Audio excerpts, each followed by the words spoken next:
In this video, I'm going to mess around with Kona and cheat some really big stuff onto the field in Standard. Alright, so I just hit Diamond a few days ago, and typically when I climb the ladder and I reach Diamond, I usually take it back a little bit and play decks that I think are a little bit more entertaining or interesting rather than try my hardest to climb the ladder. You know, just enjoy Diamond 4 for a little bit while I can.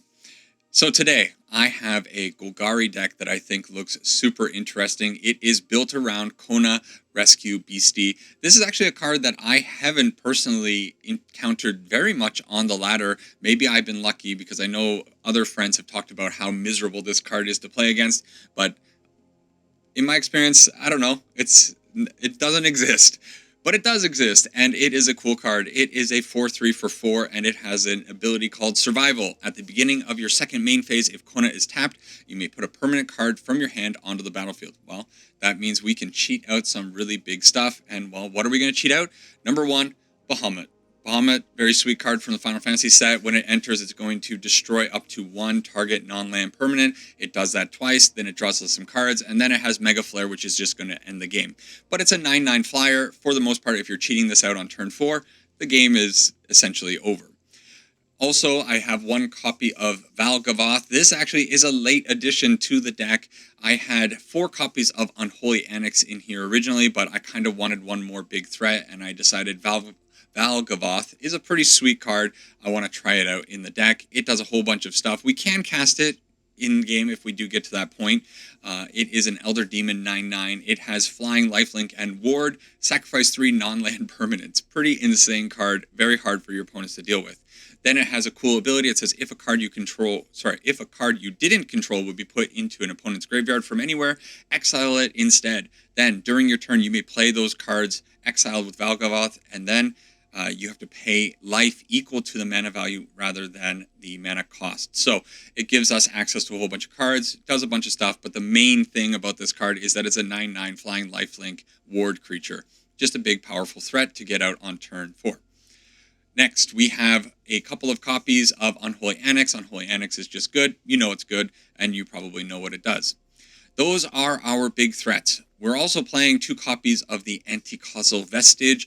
This card is going to serve dual purposes. Sure, we can put it onto the battlefield with Kona, but I think most of the time we're going to be warping it out with the Warp 4. When it leaves the battlefield, it's going to draw us a card. Pretty cool. We always love drawing cards. And then we can put a permanent card with mana value less than or equal to the number of lands we control onto the battlefield. So in some rare cases, I guess it is possible if we have 9 lands, we could put out a Bahamut or a Valgavoth. But I think for the most part, we're going to be putting out our ramp cards or our Unholy Annex, things like that. This card I'm not really sold on this deck or in this deck, but I think it's just kind of a cool card, so I want to try it out a little bit. Next, we have to be able to enable all of this stuff, so we have a couple of things that are going to help us with that. We have over here our ramp package. 4 Llanowar Elves, 4 Lumbering World Wagons, and 4 Overlords of the Hauntwood. They are all going to ramp us in ways. Lumbering World Wagon has a dual purpose. It is a Crew 4 card, which is very important because playing Lumbering World Wagon out on turn 3 allows us to follow it up with a turn 4 Kona. Then we can tap the Kona by crewing the World Wagon, and then second main phase we can put out one of our big things. So we're going to be looking for the 1-2 punch of Lumbering World Wagon on 3, Kona on 4 in most of our games. We are also playing 3 copies of the Mosswood Dread Knight, a card that I absolutely love, but I have not played this card nearly as much as I need to. It has 2 sides, 2 of which are very relevant. The first one, Dread Whispers Sorcery Adventure, 1 in a black. You draw a card and you lose a life. Drawing a card for 1, not bad. Then it goes on the adventure. We can play it out as a 3/2 trample creature that says when this creature dies, you may cast it from your graveyard as an adventure until the end of your next turn. A little bit of a fat tongue problem. That means that this Dread Knight kind of just like sticks around. It dies, goes to the graveyard. You play it out for its Dread Whispers. Then you play out the adventure or the Mosswood Night side again, and it just kind of keeps cycling around. So overall, really good, powerful card. And then in this slot, we have our Disruption in the forms of Duress and Removal, Tragic Trajectory, Shoot the Sheriff, and Maelstrom Pulse. Lots of threats over there. The lands have Golgari lands, but there are 2 relevant lands in here. There are 4 copies of Restless Cottage. It's a 4/4 horror. Sometimes we're going to be turning this on and swinging in those games where we just can't really stick things. And then we're also playing 2 copies of the Void Altar. This is a station land, which is very important because when we play Kona out on turn 4, we can station with Kona, and that will tap Kona, allowing us to do the Kona shenanigans. So that's the deck. I don't know how good it is. I think there's a lot of tuning that can go into it, but most importantly, it's a pretty neat and fun looking deck. Over in the sideboard, we have more hand disruption in the form of 2 more duresses. We have some graveyard disruption, Leyline of the Void, 4 copies, maybe a little bit heavy, but we'll see how that goes. I don't know how relevant graveyard strategies are right now in best of 3, but they're always going to be there, so I don't mind playing Leyline of the Void. 1 copy of Harvester of Miseries, another pretty cool target for Kona. It's going to give -2/-2 to everything on the field. We have a couple more ways of dealing with our opponent's wide board. Scavenger Regent has Exude Toxins, -X/-X until the end of turn to all creatures. Each non-dragon creature, I guess that's relevant. And then 0 points Ballad is also destroying creatures. So lots of ways to wipe the board if we need to. 2 copies of Disruptive Stormbrood. We have this in here mostly for its petty revenge side. It destroys target creature with power 3 or less, bringing it in as removal, and then it is also an enchantment artifact threat on the other side. And the last copy is the Deepest Betrayal, Aklazotlots. Wow, not going to try to read that again. This Bat God, it does a whole bunch of stuff. It has flying, lifelink. It's a 4/4, and then when it attacks, each opponent has to discard a card. For each opponent who can't discard a card, you draw a card, and blah, blah, blah, blah. It's going to do a whole bunch of stuff. So I think it's pretty good against probably mono red if we're going to bring this in, is because it's a 4/4 lifelinker. If we can stabilize until getting this on board, they're going to have a hard time dealing with it. And then apparently it's very good against control. I haven't personally tested that out, but I've heard that's a thing, so we're going to try it out. That is the deck. Yeah. It's just cool. That's all it is. So we're going to run it through some games and see how it goes. See you over there. Okie dokie. Game number 1 with the Golgari cool stuff deck. I think this it's a neat looking deck. And who doesn't appreciate a neat looking deck with 1 land? Yikes. We get to go first. Good news. This hand looking a little bit better. But I don't know what I keep. So if I'm brave, I can put back the land, and I can try to ramp with the Lumbering World Wagon, keep 2 massive threats over here. On turn 4, I can potentially put out the Anti-Causal Vestige to tap the World Wagon. Yeah, let's try this. This is risky, but I think this type of deck, I'm going to play it a little risky. Anyways, how you doing? It's good to see you.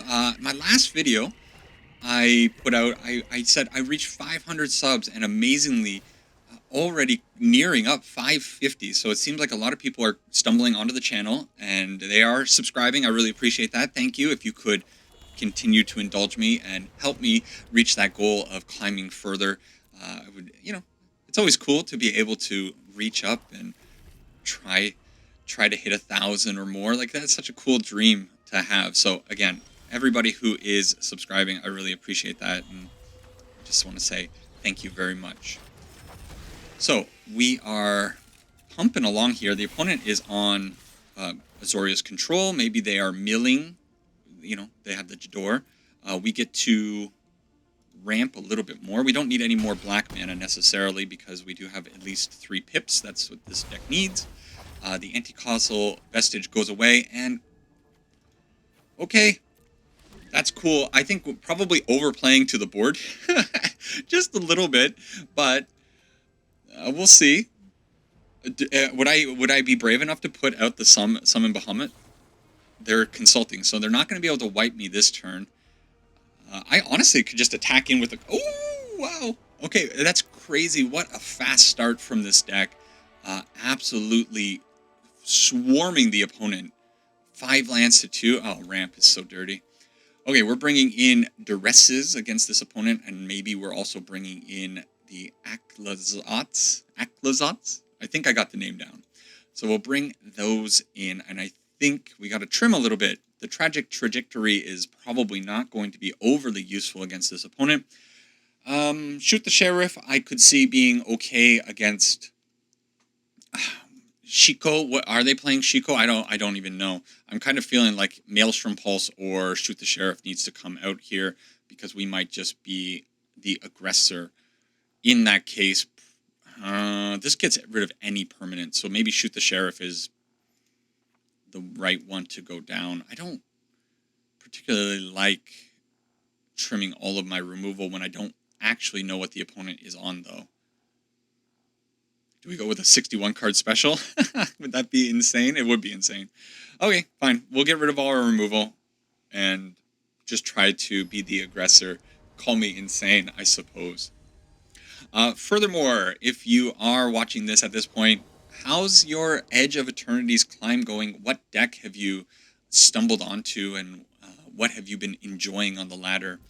Always curious to know what people are playing. It seems like the Landfall Tifa deck is running rampant on the ladder. I see so much play from that deck, especially in the best of 1 queue. A little bit awkward we can't turn 1 Duress here because the Vestige only allows us to produce black mana when we have a forest or a swamp on the field.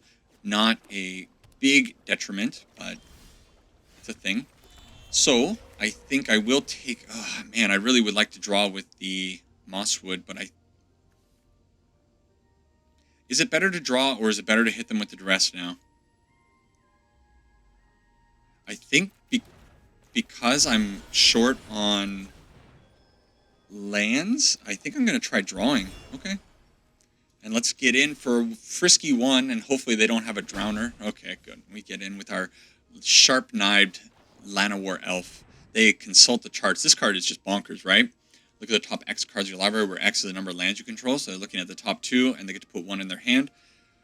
It's pretty cool, especially late in the game. They have like 7, 8, 9 lands on the board, and they're just basically picking the card that they need from their deck. Wait, they stock up. We really need that land off the top. I would love to go Duress into Unholy Annex. If I don't hit the land, maybe it's just Unholy Annex. We use 3 mana and pray. Oh, God. Okay. I think I'm still getting down the Unholy Annex because it's such a powerful card. It's going to start draining us. Unfortunately, not a god. Or, I'm sorry, it is a god, not a demon. Why couldn't you be a bat god demon? I think, yeah, the opponent is having a better position this time in the end. We do have the mana for the World Wagon plus the Duress finally.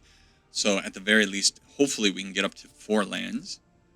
But we'll Duress first, see what the opponent has in their hand. If they counter it, that's fine, because it gives us an opening to get the World Wagon onto the field. Opponent's really thinking about whether or not they want to counter it. Alright, so they're protecting some very important stuff over there. We're going to take slightly more damage. At this point, I think it doesn't really matter. We'll grab the swamp just so I don't forget for future turns. Yes, we hit a forest. Being happy about hitting a forest, right? Okay. So, now they are going to be in, like, counter whatever we put on the field mode, right? Counter or destroy anything. We could put the Kona out, but the chance of this Kona actually resolving is pretty low. But then we can follow it up with the Dread Knight. I think I have to fight through some of their counter magic. It's just a thing that's going to have to happen. I do have to be aware of this thing just murdering me. I might have to put out the demon fairly soon. Whoa, okay. Well, we tried the thing. We try the thing. What do I put on the field though? Aclazotz? I think? Probably? Oh, and my computer is suddenly chugging. I don't know if that comes through on the recording, but everything definitely slowed way up. Wow, it just kind of went through. So, I think it's probably just this, because Aclazotz is pretty annoying for them to deal with.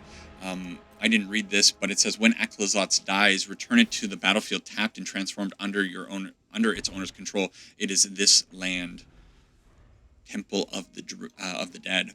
So they could wipe us.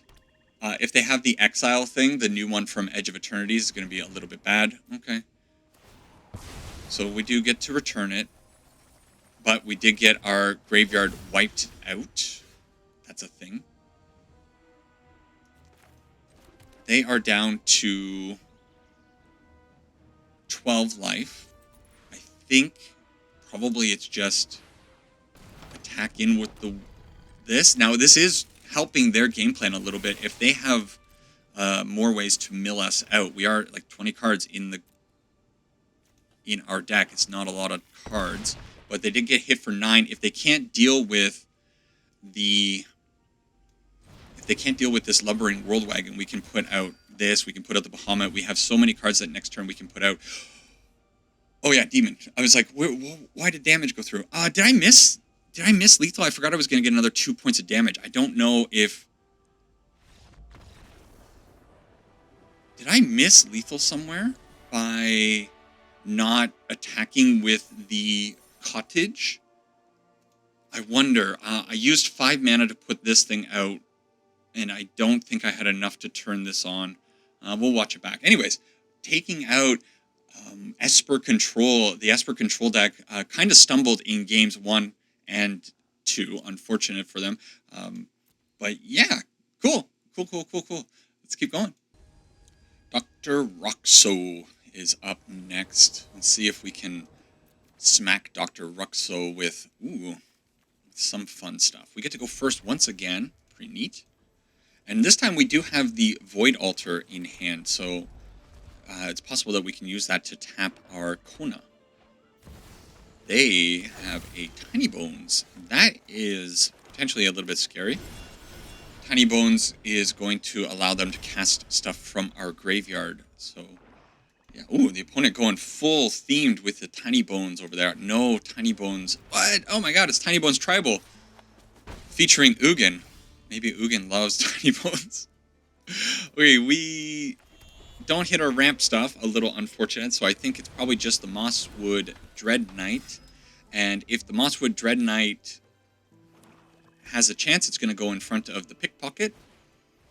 Instead, they do Binding Negotiations. They get to choose a non-land card and discard it from our hand. They're probably going to get rid of the Kona. Then again, maybe they're saving some removal. They seem to be on mono black, so I got to imagine that anything that hits the battlefield is going to die. Instead, they get rid of the Vestige. Sure. So, let me read this Tiny Bones. Whenever an opponent discards a card, exile it from their graveyard with a stash counter on it. During your turn, you may play cards you don't own with stash counters on them from exile, and mana of any type can be spent on those spells. So this is a little annoying creature, isn't it?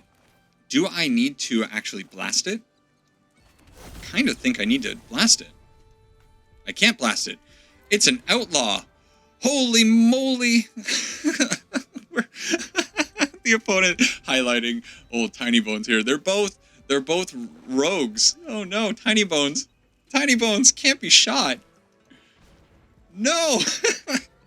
Well, now they're going to take the Shoot the Sheriff, which is not such a big deal because it literally does nothing. But, oh no, they get it, and they can cast it on my Dread Knight. Oh, this is going so horribly.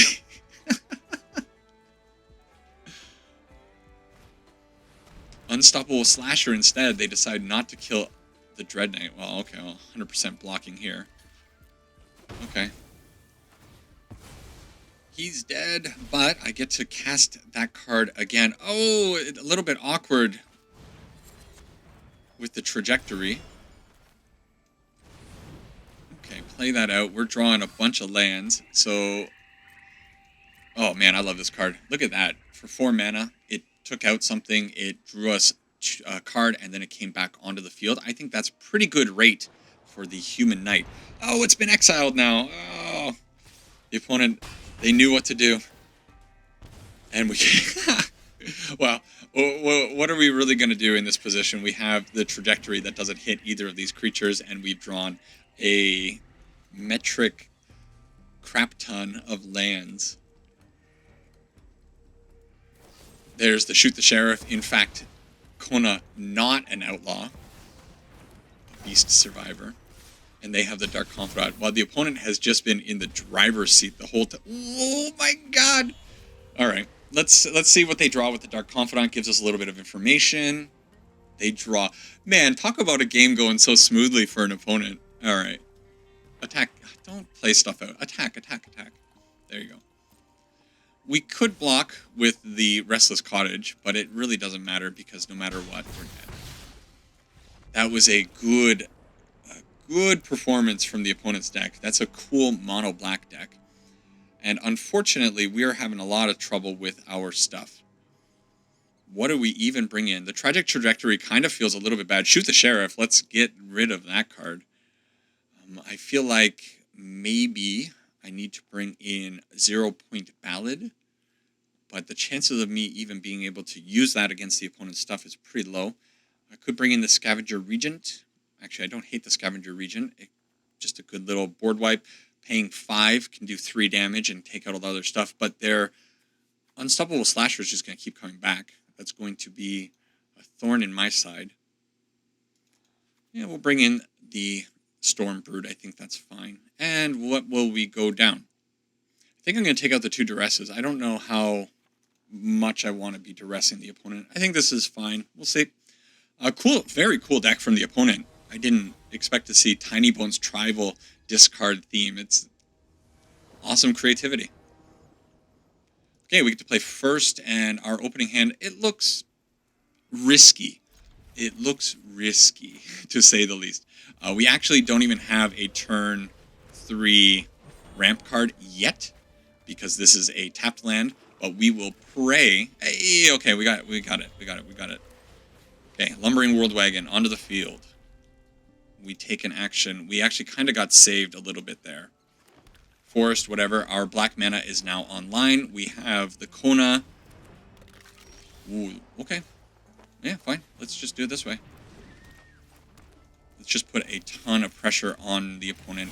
Do I want to go out with the... I think I'm going to put out the Overlord, actually. Not the Vestige. I want the Vestige to come in Warp so it can draw me a card.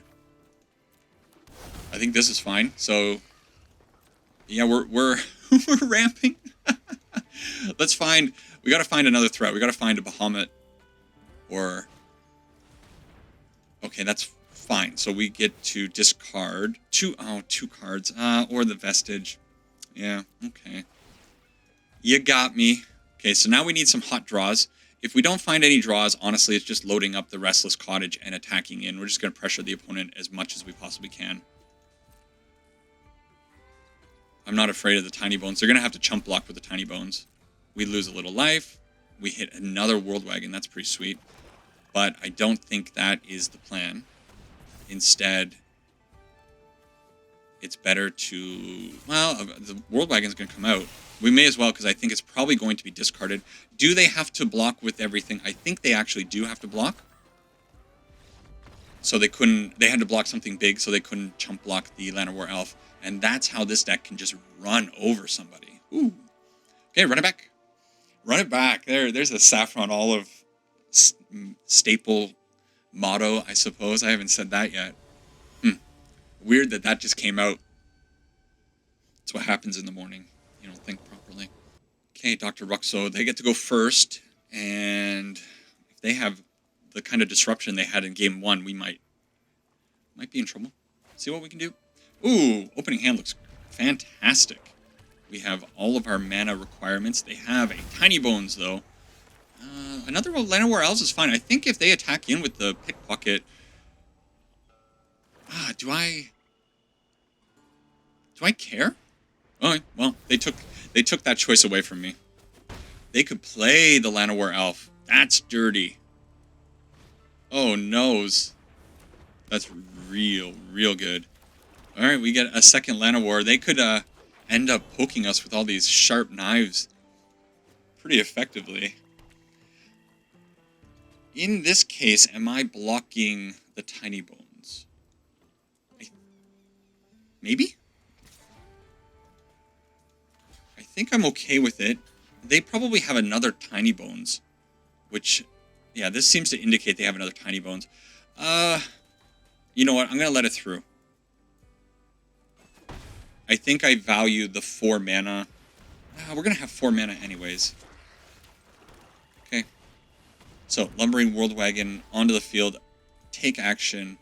We get to put a forest onto the field. I suppose that's fine.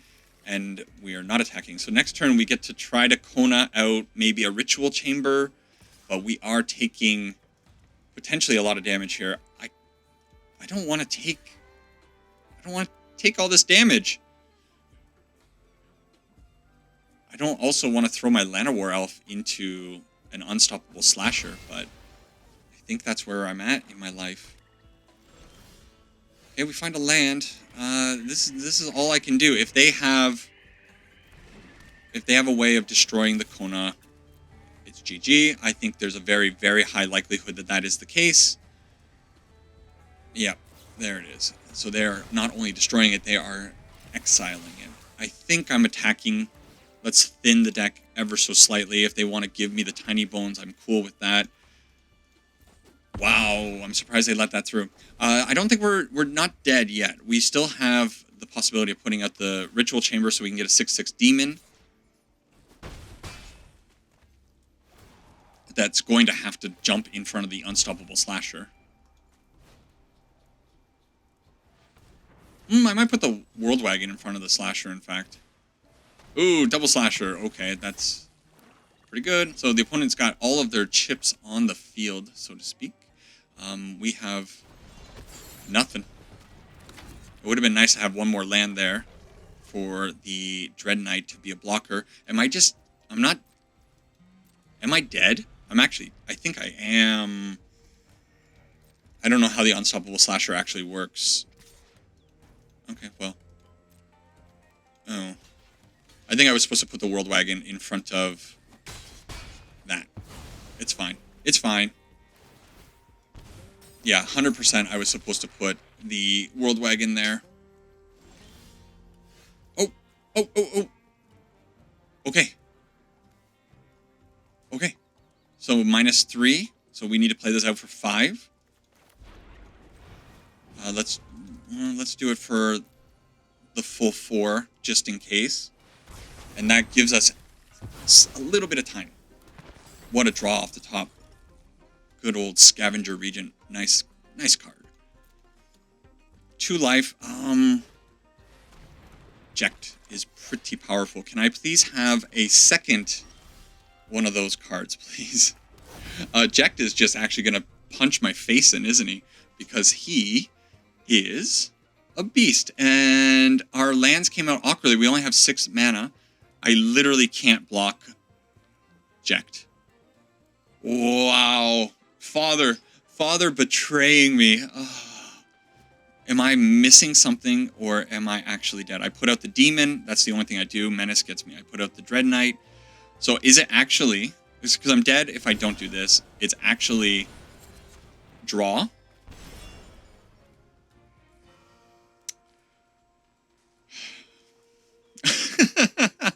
I can do... This being a tapped land destroyed me. GG. I got nothing, right? I got nothing. All right. Good on you, Dr. Roxo. Fun game. It was a fun game. I loved seeing the opponent's deck. It was very creative. Seeing it jacked is always good. Okay, we're not going to give up on this Golgari list, though. We got one more game. Our third and final game against Fat Boyle. Fat Boy 1990. Is it actually Fat? That's not Fat Boyle. All right, against Fat Boyle 990. That's the name that Fat Boyle has been given. And sometimes I think I can't read. I could go out with the Llanowar Elf, but I think it's better to duress. Ooh, the opponent on a dirty combo deck. We know what you're up to, opponent. So finding and saving removal will be absolutely critical in this matchup. Okay, is this... It's not an outlaw. That's good news. Let's go out. Just Llanowar Elf will surveil. We'll put that to the bottom. I think I don't want it right now. Put out the Llanowar Elf, and the opponent is on lands and this stuff. So I am... Are they going to try to get out a Offspring, or they're just going to go out for 2? They are going to go out for 2. Okay. Now, we are kind of drawing not a whole lot here, but I don't hate digging a little deeper with this card, and we do hit the Lumbering World Wagon for follow-up turns, so I just have to be aware of keeping up the Shoot the Sheriff on turn 5 so that I don't die to this thing.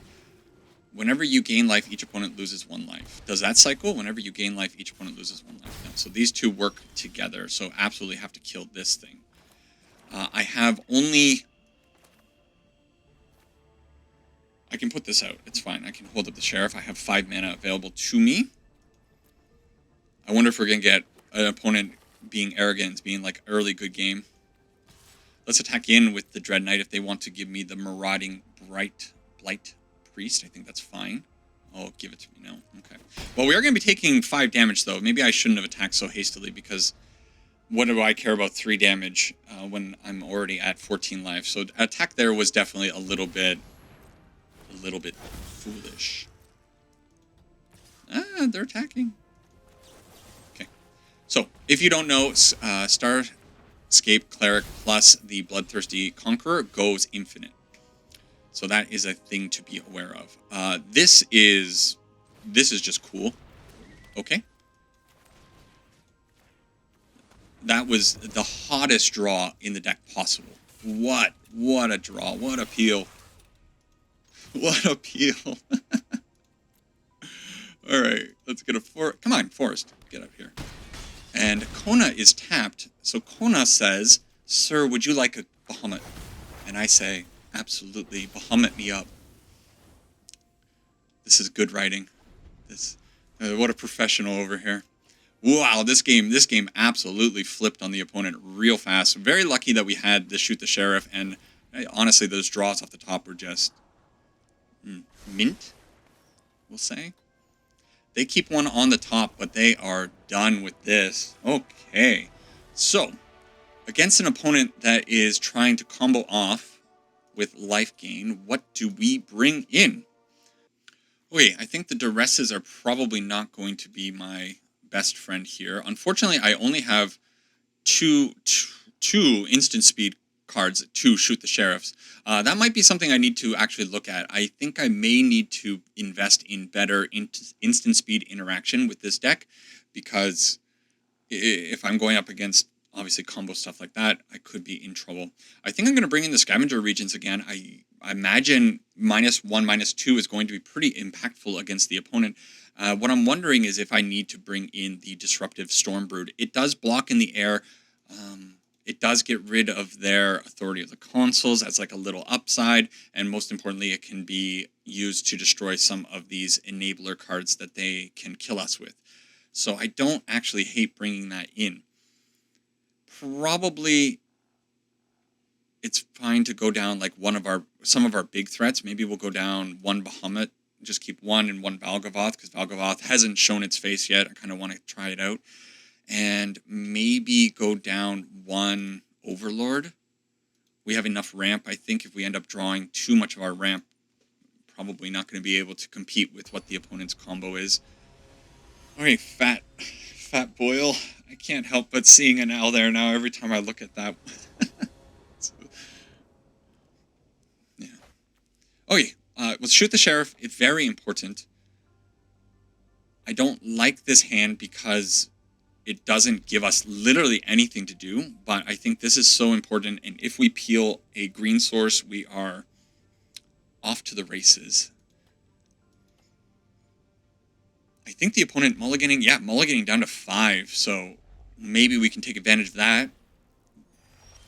Okay, yes. Always lucky. Except when we're not. There's the Authority of the Consuls. I actually don't really care about that. It does help them a little bit. I actually don't know how the Authority of the Consuls plays into their combo. I guess that gains some life. Does this work with Bloodthirsty Fella? The Bloodthirsty Fella? Oh my god. Okay, so I could ramp here, or I could... You don't let your opponent have a Phyrexian Arena. I'm sorry. This is going to allow them to get right back into this game by drawing 2 cards a turn. I think that's a perfectly good use for a Maelstrom Pulse. We didn't really need to ramp anymore, and now they're just kind of stuck. Okay, we could put out our ramp, or we could put out a Hauntwood. Sorry, we could put out a ramp, or we could put out a draw. I kind of don't hate the draw. We'll go this turn with the Annex. We'll put out our tap land, and then next turn we will probably make a demon.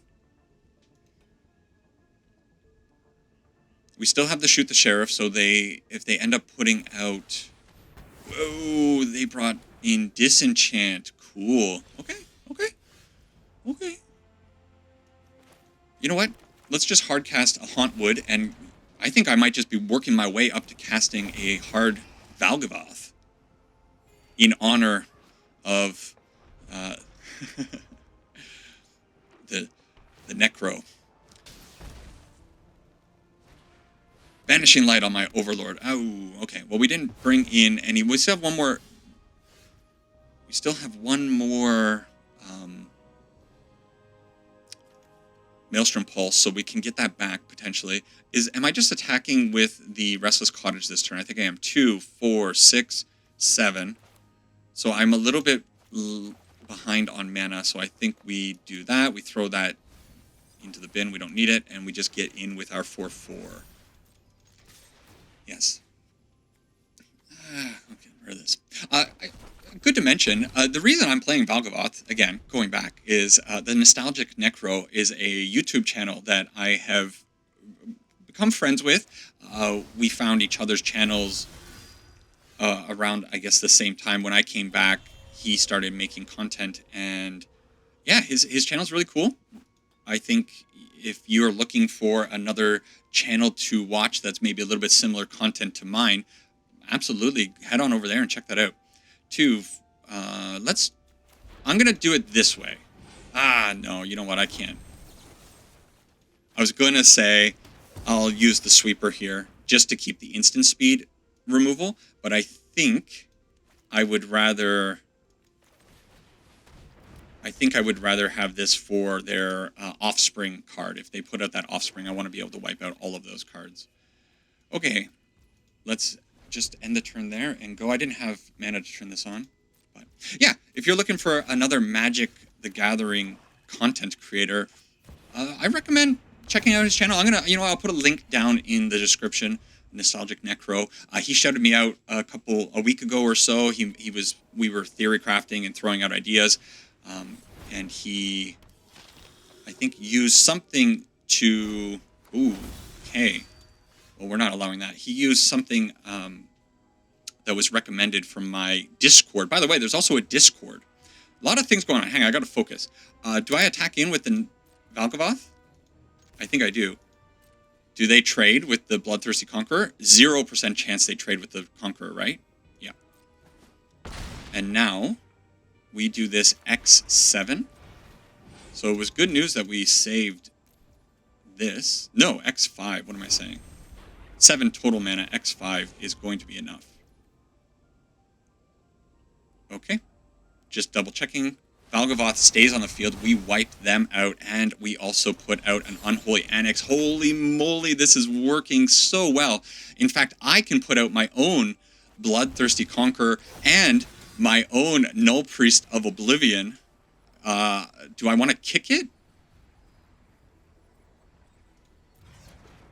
What am I kicking it for? Return target creature card. No, we're not going to kick it. Okay, we'll just put this out. So they gain a little bit of life, but haha. Opponent, we are in fact the terror. And these are... Do I have a demon here? I do have a demon. Valgavoth is a demon for the Unholy Annex. Good game from the opponent, and we wrap that one up. Cool. I'm glad we were able to fight through the combo. I think that was a pretty entertaining game for me. Cool. Oh, man, this Golgari deck is actually... It's got some good bones. Let's go to a wrap-up as usual. Hey, you want to open a pack? Let's open a pack. Why not? It's sitting here. What do we get? We get Sammy. Why is this a mythic? Wildcat Captain. Double Strike, Vigilance, 6 mana, 4/4. Spells you cast have affinity for artifacts. Well, that's kind of a cool card, actually. Maybe one day. All right. Let's hop on over to my Golgari Love deck. This deck, just super cool. I think there are a lot of interesting things going on in the deck. Obviously, being able to ramp out a Bahamut or a Valgavoth is super sweet. In fact, Valgavoth really impressing me here. This card is just a house of a card, and NostalgicNecro was correct to play this card so often. Holy moly, that last game when it came out, just absolutely wiping the floor with the opponent. Also, quite impressed with the Scavenger Regent over here. This card coming in the sideboard a couple of games and being quite effective. So I do like the -X in this deck. In the end, I think the makeup of this deck is fine. What I do want to maybe look at is the removal package. I think the removal package might be a little bit too sorcery heavy after playing it a little bit, realizing that we only have one way of interacting at instant speed is a little funky. Since it is a best of 3 deck, maybe I could see the argument for moving the Duresses into the sideboard and putting in 2 more instant speed interactive spells. Withering? Is that? I'm not a big black player. Withering Torment might be actually a card to put in. Destroy target creature or enchantment. Yeah, so maybe 2 copies here. Remove the 2 copies of the Duress into the sideboard. Maybe go down Harvester and a Ley Line. We don't really need them. I like having 4 copies of Duress against the control opponents and doing something like that. So anyways, that's the deck. I think Kona is actually a pretty sweet card when you're doing Kona stuff, of course. And the combination of Kona plus Lumbering World Wagon is just insane. I'm sure plenty of people have been running into it. It's just I've been lucky and I don't see too much Kona myself. Anyways, that was the video. Thanks for sticking around. I really appreciate that. If you've made it this far and you aren't subscribed, please do help me out with that and subscribe up to the channel. Also, please leave me a comment. Tell me what you think about this deck, if you know any recommendations for this deck, or if you have any other awesome decks that you'd like to see played on the channel. Please do suggest those decks. In fact, if you want to jump into the Discord has been growing ever so slightly. We have some good discussions over there right now, and there is a place for you to also recommend decks. I think any deck that's recommended definitely has a pretty good shot of being played on the channel. So that's it for this one. Take care for now and enjoy the rest of your week. See you in the next one. Bye-bye.